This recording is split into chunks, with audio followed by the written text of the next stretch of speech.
तमहीद व ताख़ीर ज़मीरुद्दीन शाह 15 अगस्त 1948 को Bahraich United provinces जो मौजूदा उत्तर प्रदेश भारत में पैदा हुए। इनके परदादा अफ़गान सरदार जाफ़िशा ख़ान थे जो बाद में नवाब ऑफ सरदारा बने। उनके ख़ानदान में इकबाल अली शाह, आमना शाह, उमर अली शाह और इदरीस शाह शामिल हैं। ज़मीरुद्दीन शाह मारूफ भारतीय अदाकार नसीरुद्दीन शाह के बड़े भाई हैं और इस तरह अदाकारा रत्ना पाठक के बरादर निस्बती और अदाकारान इमाद शाह और रिवान शाह के चचा हैं। Zameeruddin Shah saint Joseph college के साबिक़ तालिब इल्म हैं। उन्होंने मद्रास यूनिवर्सिटी से दिफाई साइंस में मास्टर ऑफ साइंस और देवी अहलिया विश्वविद्यालय इंदौर से फ़लसफ़े में मास्टर ऑफ फ़िलासफ़ी की डिग्री हासिल की। ज़मीरुद्दीन शाह ने national defence academy Khadakwasla Pune में तालीम हासिल की। उन्हें 9 जून 1968 को 185 लाइट रेजिमेंट कैमल पब्लिक में कमीशन दिया गया। उन्होंने 170 मीडियम रेजिमेंट वीर राजपूत की कमान भी संभाली। बाद अज़ां वो आर्टिलरी रेजिमेंट के कर्नल कमांडेंट रहे और सऊदी अरब में भारत के मिलिट्री अताशी भी रहे। उन्होंने 2002 के गुजरात फसाद के दौरान फ़ौज की क़यादत भी की। ज़मीरुद्दीन शाह 2012 से 2017 तक अलीगढ़ मुस्लिम यूनिवर्सिटी के वाइस चांसलर रहे।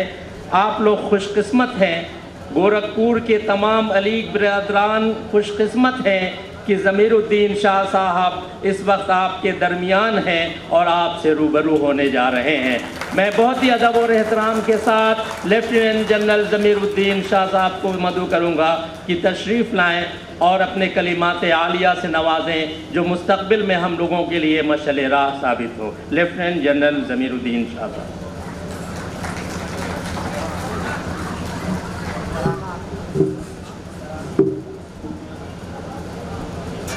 अस्सलाम वालेकुम। पहले तो मैं आप लोगों को मुबारकबाद पेश करना चाहता हूँ सर सैयद डे में। I would like to congratulate all of you on Sir Syed Day. I would like to thank Dr. Faiza Abbasi for a very generous words. मैं उनका शुक्रगुजार हूँ, मगर एक बात मैं कहना चाहता हूँ कि कोई भी फौजी जो है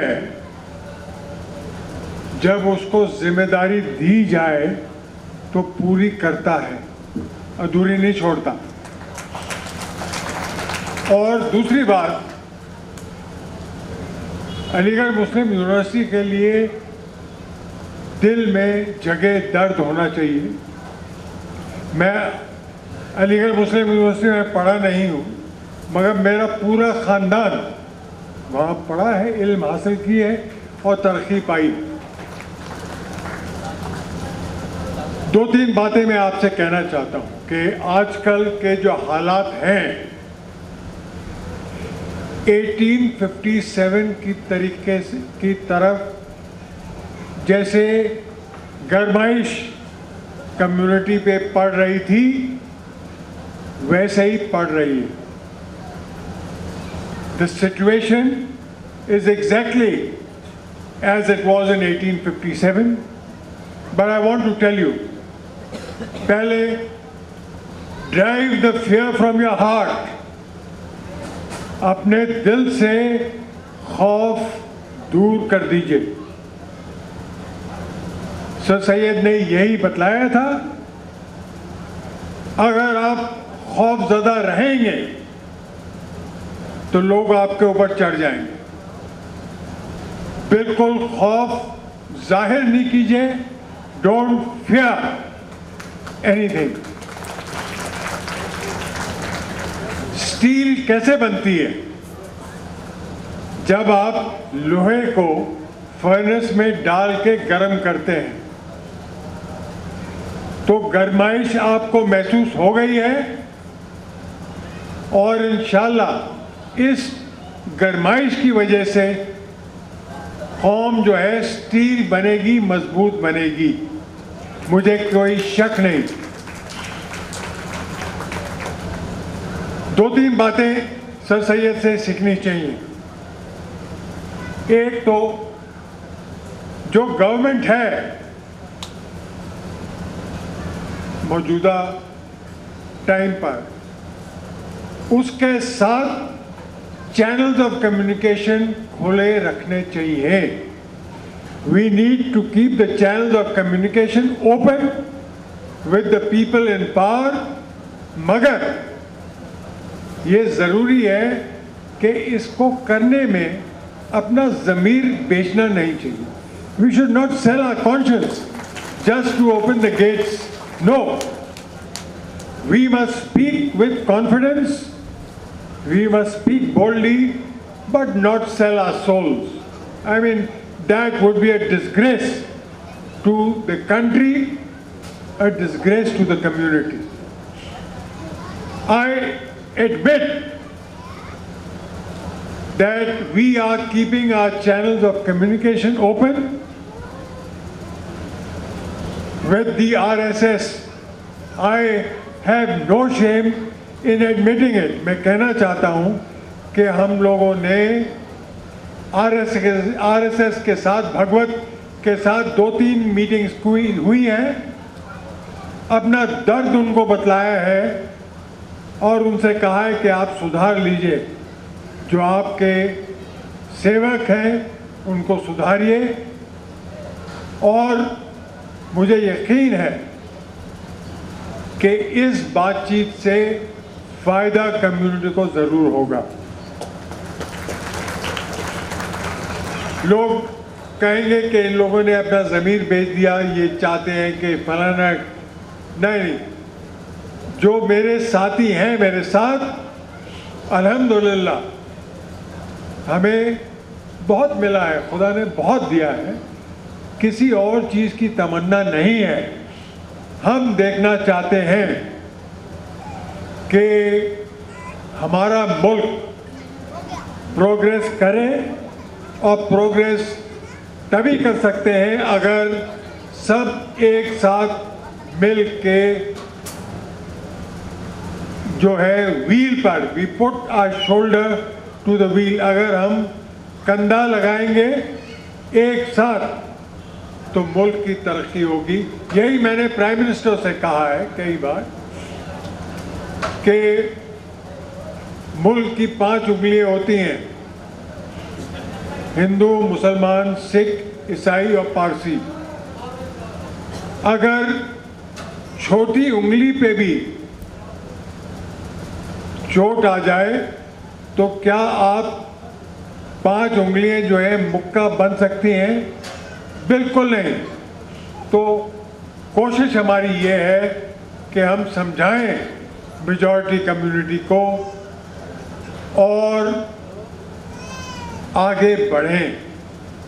दूसरी बात सर सैयद ने बतलाई थी, इल्म। अगर आप इल्म हासिल कर लेंगे, कोई भी ताकत जो है इस दुनिया की आपको पीछे नहीं रख सकती। आप यहूदियों से एक सबक सीखिए। 75 साल पहले फर्स्ट वर्ल्ड वॉर के दौरान यहूदियों की कौम जो है बर्बाद हो चुकी थी, मगर क्या किया उन्होंने? एक दूसरे के साथ मिले, इल्म हासिल किया और अब पूरी दुनिया, खासकर अमेरिका पे राज चला रहे हैं। इसमें कोई शक नहीं होना चाहिए। जो यहूदी हैं उनकी मुखालफत हमारे साथ है, मगर ये नहीं कि हम उनसे सही सबक सीखें। निहायत ज़रूरी है। आप देखिए नोबेल प्राइज़, कितने मुसलमानों को नोबेल प्राइज़ मिला है? 7 या 8। कितने यहूदियों को नोबेल प्राइज़ मिला है? 80 से ज़्यादा। तो कोई वजह होगी उनकी ताकत, उनकी तरक्की की, कि वो इस मुकाम पे पहुँचे हैं। हमें ज़रूरी है कि हम इल्म का रास्ता इख्तियार करें और फिर आप देखिए कितना फ़र्क पड़ेगा। मुझे दर्द होता है जब मैं मुस्लिम इलाकों में जाता हूं। गंदगी, खुली नालियां, और एहसास होता है क्या बात है। सबसे बड़ी बात ये है कि जो ओहदेदार हैं वो आपकी परवाह नहीं करते, आपके इलाकों को सुधारते नहीं। और मैं आपको बतलाना चाहता हूं, कोई भी आपकी मदद नहीं करेगा। आप लोग खुद खड़े होइए, एक दूसरे की मदद कीजिए, अपने इलाकों को साफ सुथरा रखिए और फिर आप देखिए, अगर आप गंदे इलाके में रहते हैं तो आपका ज़हनी मिजाज जो है वैसा ही हो जाएगा। कैंटोनेंट्स क्यों साफ सुथरे रखे जाते हैं? ताकि सिपाहियों का ज़हनी मिजाज जो है साफ सुथरा हो, ताकतवर हो। तो फिरकों में मत बटिए, सरदारों से सबक सीखिए, एक दूसरे की मदद करते हैं। अगर आप एक सरदार पे हाथ उठा लें, आप पूरे इकट्ठे हो जाएंगे। अफसोस ये है कि हम एक दूसरे को काटते हैं, हम एक दूसरे की बुराई करते हैं, हम एक दूसरे की मदद नहीं करते। निहायत ज़रूरी है कि इल्म और यूनिटी, एक दूसरे की मदद, फिर आप देखिए कितना फर्क होगा। कोई भी आपकी मुखालफत नहीं कर पाएगा, करेगा ज़रूर, मगर उसको इतनी ताकत नहीं होगी कि आपकी ताकत के खिलाफ खड़ा हो जाए। तो मैं आपसे यही कहना चाहता हूं, इल्म से ताकत पैदा कीजिए। पहलवानी से नहीं होगी ताकत, दिमागी ताकत। और मैं हमेशा अलीगढ़ मुस्लिम यूनिवर्सिटी के नौजवान जो बच्चे हैं उनसे यही कहता था कि आप तासुब का सामना कर सकते हैं अगर आप इस काबिल बने कि आप जो आपके साथ कॉम्पिटिटर्स हैं, हज़ारों लोग नौकरियों के लिए एप्लीकेशन देते हैं, मगर आप अकेले आइडेंटिफाई हो जाइए कि ये शख्स, ये औरत जो है सामने खड़ी है, काबिल है, तो आपको नौकरियां ज़रूर मिलेंगी। मैं आपको यकीन दिलाना चाहता हूं, मेरे भाई और मैं तीन अल्हम्दुलिल्लाह 2 वजह से कामयाबी हासिल हुई है। एक तो वालिदैन की दुआ और दूसरा हम लोगों ने इल्म हासिल करने की कोशिश की और उसका इस्तेमाल किया। खाली इल्म हासिल ज़रूरी नहीं है, काफ़ी नहीं है, उसका इस्तेमाल कैसे करते हैं आप? How do you utilise the knowledge you have gained? This is very important. आप लोग वालिदैन अपने बच्चों के एजुकेशन पे पैसे खर्च कीजिए, फिजूल खर्ची पे नहीं।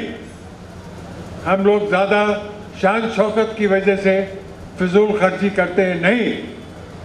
बच्चों की लिखाई पढ़ाई पे अपना जो है रकम जो है इस्तेमाल कीजिए। तो खौफ दिल से निकाल दीजिए। जो खौफज़दा है पिटेगा। ताकत पैदा कीजिए ज़हनी, और इंशाल्लाह कामयाबी ज़रूर मिलेगी। ये जो चंद साल है मुश्किलों के, गुजर जाएंगे और कौम और हमारा मुल्क जो है एक साथ तरक्की करेगा। मैं गोरखपुर के एलुमनाई को मुबारकबाद पेश करना चाहता हूँ। मैंने बहुत से सैयद डे में शामिल हुआ हूँ, मगर इतना इंटरेस्टिंग, इतना अच्छा, इट शोज क्लास। समझते हैं आप? Today's function showed class, and this is the way we have got to organize Sir Syed functions, academic discussions, music, light-hearted laughter. So I think it was a combination for all. I wish you success. I pray that you remain safe, अमन कायम हो, ताकि हम अपनी ज़िंदगी जो है अमन से गुजारें और तरक्की करें। बहुत बहुत शुक्रिया। अल्लाह हाफ़िज़।